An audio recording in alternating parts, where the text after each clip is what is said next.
Welcome, world. Welcome to Live with Candice and Kris. Hey. Happy Tuesday. Welcome to the show, Candice. Happy Tuesday. How are you doing? I had a rough night. Oh, Jesus. What happened? Tyson ran away. Our dog ran away yesterday. So it's no sleep. The whole house is crying. I don't know how to console him.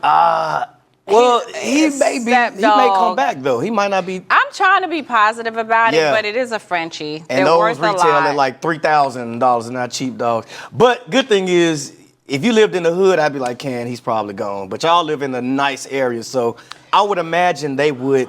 Dogs run. They run. Did and y'all he doesn't have a collar. ID tag? Don't even. No ID. I'm driving up and down the road in the dark. Y'all know I can hardly see. You can hardly see. But I'm looking for a little dog. A little Frenchie. I'm going to people's yards. Have you seen a little dog? But Tyson is like 2 or 3. So if he was a little puppy, I'd be worried about it. But he may be big enough to. He's still little. But I didn't understand really till now the real trauma when someone loses a pet. What? My house is literally upside down. The whole house is in mourning. I don't know what to say, what I shouldn't say. Yeah. I've been saying the wrong things. Oh, man. So now I'm just quiet. I'm like, they're there. Like, I don't know what it is. I lost my first dog at like 15, and I remember I was crushed. I was crushed. And they went to sleep crying. Yeah. They woke up crying. People downplayed it like, pets are really like a family member. Like, especially if you raised them from a pup up until. And then I didn't realize what you don't say is, we could get another one. Too soon. I've said a lot too soon last night. You got to let a little, it's too fresh. So I'm just going to be quiet. But what you should really, seriously though, y'all need to put signs up like today. Put signs up all over the neighborhood. I told them y'all might have to offer a little reward. I told them that. But he's going to come back. I'm all right. It's the house. Little Milk, man. And Big Milk. The both of them sitting there crying like two lonely puppies. Well, Can. It's too fresh, Can. Okay. I'm sorry, world. It's too fresh, sorry, world. World, sorry. I'm sorry. I just don't know what to say. Just be supportive. Just be supportive. That's all you can do. Just be a supportive. Don't get a goldfish. No goldfish. Stepmom to the pup. Yeah, but I ain't okay. Okay. So we gotta move on. So I hope you're ready for fact of the day. Yeah. This one is. This is gonna pick us up. Okay, let's go. So people who suffer from bonaparte is believed to be a cow. They live their lives. Wait, is this real? This is real life? Yes. Let me get Run it back one more time. Let me get this out. Okay, so it's called bonaparte. They believe that they're a cow and they live their lives as such. Now, there's a lot of cases of it, but one man in particular believed he was a cow. And no, it's not a prank. No, it's not a joke. It's a psychological condition. And it's rare, but it's a serious disorder where the person feels like they are an actual cow. And this particular man was losing weight, so when he went to the vet, he asked the vet to hurry up and kill him, to slash his throat because he felt like he was losing weight. And the owners, whoever the owners were, needed to actually go ahead and cut him up so that they could eat. Wait, Kris, it's real. Kris, it's real. That's a real disorder. I'm sorry. It's a real disorder. Some people feel that it comes from either witchcraft or black magic, or they say that it's a form of schizophrenia and bipolar disorder. They think they're an actual cow. Like it is a real thing. We're not. If you're a cow, it's real. So are they trans cows? No, boy, no. That will be a trans cow. So how they cured him? How did they cure him? So how they cured him? Easy. They took him to the vet and convinced him that they needed to fatten him up so that they can kill him later. So because they were able to convince him that he is a cow, I guess they used reverse psychology and they started to feed him food and medicine, and slowly it went away. So does he wear like a costume? No, he was Sorry. walking around and living as a cow. Moo. Like going outside, trying to eat the grass. Christopher! I'm sorry, I'm not laughing at these people disorder. Just look, every day you learn something new. That's the fact of the day is, no matter how crazy it is. That's a real thing. I'm gonna make sure you don't have bon appetit. If you see me on the floor, get me checked out. Get you checked out. Get me checked out. But we gotta move on. Man. So coming up on the breakdown, a white student decided he was going to go to a HBCU, a historically black college, that he's now suing for over $2 million for racial discrimination. Oh. So he went to Howard School of Law and said that now he feels he was being attacked, he's been discriminated against, but he put a Twitter post up of a black slave back in, when slavery was a thing, and the man was deeply scarred. Well, his quote to the picture was, "We don't know what he did before this," and it outraged students, and now he's suing for $2 million. And I saw a clip, an excerpt in an article where he said that he compared himself to a black student being at a white university, and I hate when white people do that, when they try to say what it's like to be in our shoes. Because I was a black student at a predominantly white university, and I also attended a HBCU that had a few white students. At the black university, we treated the white students so cool because there was only like 5 of them. So, I mean, we all welcomed them in, we were cool with them. But at the white university, I experienced so much racism, like on a daily basis, from the professors to the administration to the staff in the cafeteria. Like, we felt unwelcome there. So I can't really take it serious when a white person says, this is just like a black person being at a white university. I think it was a setup. It's a setup. It was a setup. It's a setup. It was a setup. Yeah. But we wish him well in Howard. But this one, so you talk about going and showing up late for dinner, but not knowing you are actually dinner. So this really happened. 4 family members went ahead and murdered Cho, who is a social media influencer. They cut her up, put her in a pot. Detectives found her heart, her torso, her head, and they've all been arrested. So the mom, the dad, the brother, and the ex was all in on it. They were gonna eat her. It be your own family sometimes. They were gonna eat her. When I read that story, I said, oh, they not black. They not black. She was in the pot, y'all. Okay, we should be laughing at this. They had her as chow mein soup.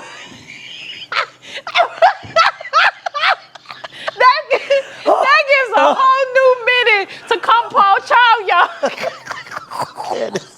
I'm sorry, world. We gotta take a break. We'll be right back after this. Oh, man.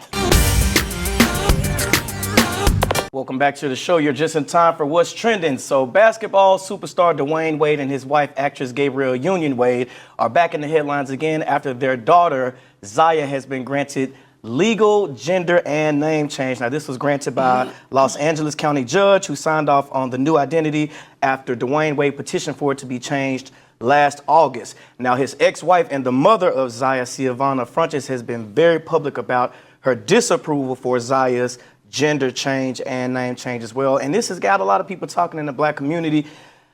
I'm going to just kick it off and say, when it comes to the whole trans thing, I don't really understand it. But I do feel like we only get one shot at this life. So whatever makes you happy, do you. But the only thing I disagree with is when a minor is allowed to make permanent changes. Now, I don't think that Zaya has undergone any surgery or anything, but has started hormone therapy. But I don't feel like kids should be, if you have to be 18 to buy cigarettes, I don't feel like you should be allowed to change your gender and name until you reach a certain age. That's just me. What's your take on it, Candice? I want to be sensitive, right? Right. To the community. I want to be sensitive to everyone watching. Exactly. Because it's never my goal to offend anyone. This is out public. Right. They've decided to put this out public, so you have to be open to public criticism as well. Oh, yeah. For people that agree and people that don't agree. I'm not in your home, but I'm going to look at it as a mother. Right. If my child came to me and says, I want to do this, I want to do that, I want to change, I'm going to have that conversation with that child. I am not going to put it out publicly. As a mom, I feel like we are supposed to protect our kids. Right. And this is just like me. I said again, she came out at 12 years old, had a conversation with Dad. Dad turned around, Dwayne Wade, a couple months later and put it out publicly. Right. I don't feel that was the right way to do it. And that's why she's under so much criticism right now. Yeah. This is why you've given the world access to degrade. You've given the world access to disrespect. You've given the world access into your home to critique that. So when that happens, you really can't be upset. As a mom, I think it's too young. I want you to be at an age where you can viably make that decision. Yeah. I'm sorry, a 3-year-old coming to me and saying, hey, Mom, I identify as this. What do I do with that? I want you to grow into the person that you are. I want you to experience life. That doesn't mean I'm against it per se, but I want you to make that decision as an adult. Yeah. And initially everybody, especially the black community, jumped on them and criticized them so heavy. But now, I always try to play devil's advocate. And I was thinking, I don't have kids, so I can't say what I would do necessarily. But I was thinking, if a kid goes to a parent and says, I feel like this, and the parents are steadfast, like, no, I don't agree, you can't do it, you can't do it.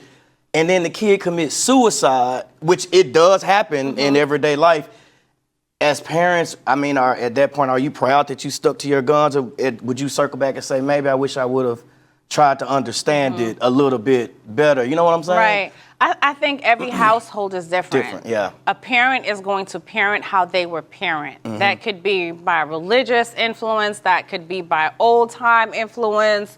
That could be by grandmothers, your ancestors. There's a lot that comes with that. A lot of people, when you parent your child, their ancestors are in that also, right? So sometimes it's not your biased opinion.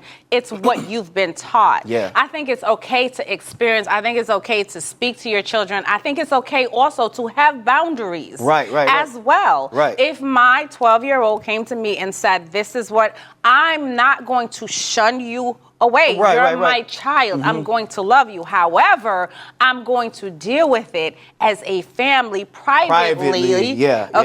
Consider the options of, okay, what does this mean coming out later? What does this mean to the world? But what we're seeing here is it's pushed out there and they get upset because people have opinions. You can't. You've invited the world into a really intricate and delicate space for such a young age.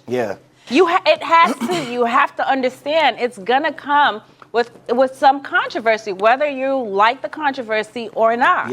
And it's still so new. The trans thing just really came out in the last few years. So I'm wondering if later down the line, are we going to see that some kids are in fact trans, or are some of them going through phases? Like, because I can even, and this may be apples to oranges, I'm just tossing this out here, but I think back in my childhood, like, I remember girls who were like super tomboyish, like, basketball, football with us, and then they grew up to be glamorous, like, you know what I mean? And I know that's kind of different, but I'm wondering, is that kind of the same thing? Could they correlate? Well, I think we talk about a lot of that, but we don't talk about the transition period, right? Or the transition. There's a lot of children and young people that have transitioned to alleviate the gender dysphoria.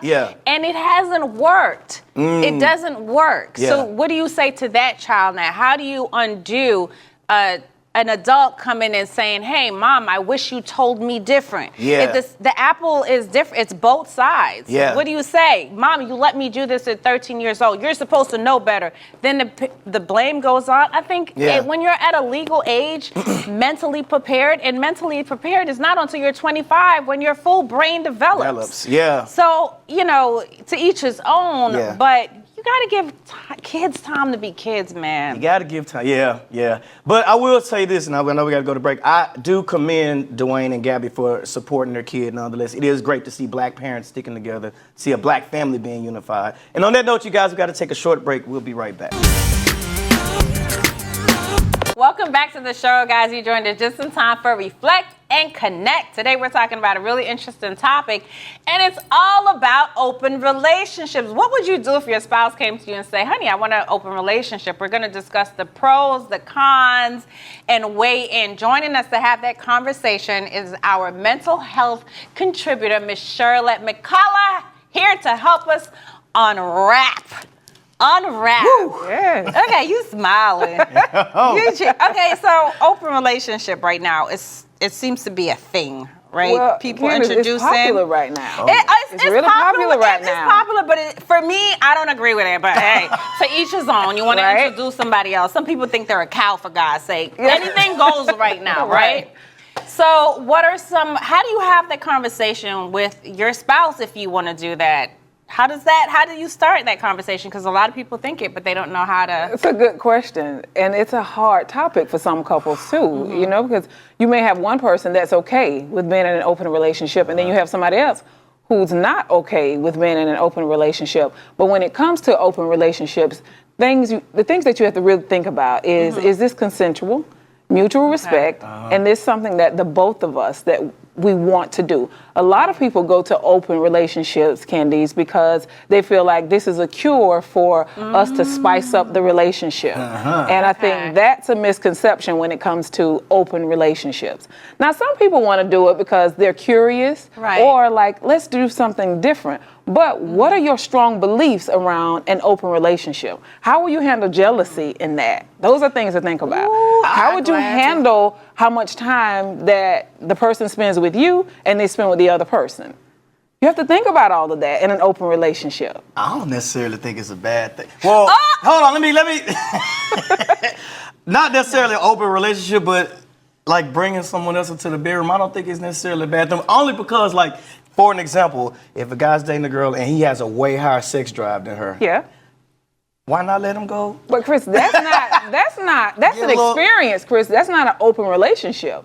So an open relationship means that both of you consensually can talk to other people, get your intimate needs met by other people. That's what an open relationship. What you're talking about is an experience, but you're talking about an open relationship where it's open. You can come and go as you please. It's not cheating, right? Because cheating is about sneaking this privacy, getting your needs met by somebody else in private and not consensual, not telling the other partner. But open means I can tell you I'm going on a date with this person. I can tell you I slept with that person, and we're okay with it in our relationship. Bringing that to your spouse and being open that I want to have an open relationship. What would be the reasons for an open relationship? That's what you have to think about too. It's funny that you say, so I want to circle back because that's really interesting. So a lot of people feel like, okay, I'm having problems in this relationship. Let's bring someone in to spice it up. So you're saying that's a misconception. I think it's a misconception. I think it's also very risky. Because if you're already having challenges in your relationship and you want to bring another person and you haven't resolved those issues, what would it be like bringing another person in the relationship? Because that person, they're going to have needs, they're going to have wants, right, and expectations, and you haven't resolved what's going on between the two of you. So some people are curious around what we can do with a third person. I say that's an experience. That's not open. Right. But when you talk about open, think about that. Open your mind. This is a relationship where the three of us are in this relationship together, or I'm allowed to have a relationship with this person, and you're not privy to what's going on, but it's open. Right. I mean, says every man in America. Go ahead. I would think that it could help enhance trust. Listen. Trust. Let me say my Tell me point about here. that, Kris. How? Listen, it's no secret that a lot of married people cheat. Yes. I mean, as a single person who sees it happen. Absolutely. Studies say 80%. 80%. So if 80%, don't look shocked. Studies say so 80%. That's a fact. So if 80, look at her. So if 80% of people are cheating, which means they already doing it, wouldn't it just make the trust stronger if we just come out and say, look, I want to do the other side. You can do you. I would think that would enhance the trust versus us sneaking and doing Well, Kris, if ethically I feel that a relationship is monogamous, just us between me and this person, right? Right. Opening up the relationship to bring someone else in would not make me trust you more. Right. Just because we open it up and I'm now. glad you said it. I was trying to stay quiet. And just because we say, oh, we know that we're, getting our intimate needs met by someone else, we're okay. No, Kris. No. Why not just get a toy? Get a toy. They got kissing lips and everything nowadays. It's true. You know what? So, okay, so let's talk about what are some of the pros and cons, because even you have the bad side, but what's the good side if a couple decides Well, let me tell you this. that? The pros would be if it's a consensual thing and the both of you, that's how you're wanting to get your needs met. It's a good thing that both of you can get what you need out of the relationship. You don't have to hide it. You don't have to make it up, or you don't have to act like it's something what it's not, but it's consensual, mutual respect, and there's an understanding. Yeah. You know, that's what we want in couples, what we right? want, That's actually what we want. So that's a pro. And having an open relationship. So what would be the key to maintaining trust in that type of... Well, the main thing is the mutual respect. And the consent, and having open communication around all things. Okay. Because not having open communication, Kris, can lead left. to some serious issues. It sounds like he has a conversation that he needs to have later on. So let me just try and work this situation out. Go ahead, But Kris. most men think of, just the intimate part, like, I have options. I have 1, 2, 3. But listen, what about your partner ethically? What do they really believe a relationship looks like? Not just the experience with intimacy, but what do they really feel a safe relationship looks like? That's the conversation you got to have. Okay, so let's say you're in one of these relationships. How do you know when it's time to end it? What are the signs to say, okay, this is going too far? This is too risky, or this is just toxic. Yeah. Well, it's just like any other relationship. When you start having these behaviors that are very toxic or abusive, or we can't get on the same page, it's time to end it, just like any other relationship. But the main thing is this consensual? Because a lot of times people go into these relationships as a cure of problems in the primary relationship. Right. So we just need to bring somebody else. And that's not true. Like we said earlier, it's not always safe. It's risky because listen, in relationships, jealousy is a part of it, right? Oh, yeah. So how will you handle that when you have an open relationship? What about time sharing? What do we always want as women? Yeah.